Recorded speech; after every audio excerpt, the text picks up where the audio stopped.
Net पेपरफुटी विरोधामध्ये दिल्लीमधील Jantar मंतरवर cockroach जनता पार्टीनं आंदोलन केलं। सामाजिक कार्यकर्ते सोनम वांगचुक यांच्यासह या पक्षाचे संस्थापक अभिजित दिपके हे या आंदोलनामध्ये सहभागी झाले। आजचं आंदोलन संपलेलं आहे। केंद्रीय मंत्री धर्मेंद्र प्रधान यांनी राजीनामा न दिल्यास पुढील आठवड्यामध्ये शनिवारी पुन्हा एकदा आंदोलन करणार अशी घोषणा आंदोलकांनी केली आहे।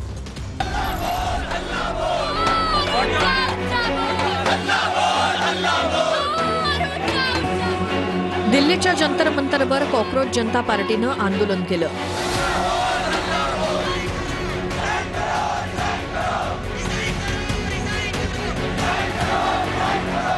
सीजेपीचे संस्थापक अभिजित दिपकेंसह सामाजिक कार्यकर्ते सोनम वांगचुक यांनी देखील उपस्थिती लावली होती।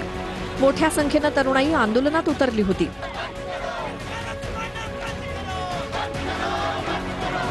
नीट पेपरफुटी प्रकरणावरनं केंद्रीय मंत्री धर्मेंद्र प्रधान यांच्या राजीनाम्याची मागणी करण्यात आली।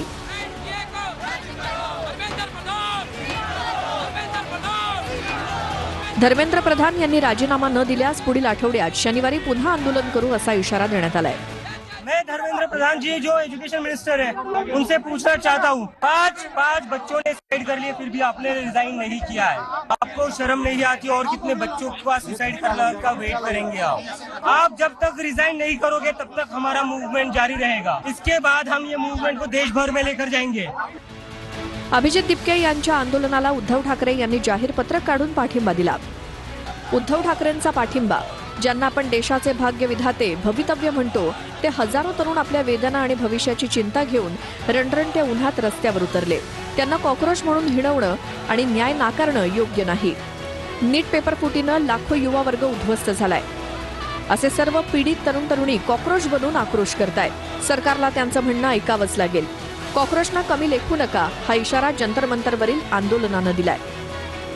दरम्यान नीट पेपरफुटीवरनं संजय राऊतांनी गृहमंत्री अमित शहांच्याच राजीनाम्याची मागणी केली। इतकं मोठं स्कॅन्डल होऊन हजारो तरुणांचं भविष्य त्यात फसलेलं आहे, तरीही जर नरेंद्र मोदी हे त्या मंत्र्याचा राजीनामा घेत नसतील तर तुम्हाला स्वच्छ प्रशासन, झिरो भ्रष्टाचार याविषयी बोलण्याचा कोणता अधिकार नाही। खरं म्हणजे या संदर्भात राजीनामा द्यायची गरज अमित शहांची आहे, ती गृहमंत्री आहेत देशाचे। अमित भाईंचा राजीनामा मागण्याची पात्रता संजय राऊतांची आहे का? संजय राऊत, तुम्ही उद्धवजी ठाकरे यांचा कधी राजीनामा मागितला का? महाराष्ट्रामध्ये पालघरमध्ये साधू हत्याकांड झालं, मॉब लिंचिंगच्या माध्यमातून साधूंची हत्या झाली, परंतु संजय राऊत तेव्हा मूग गिळून गप्प होते।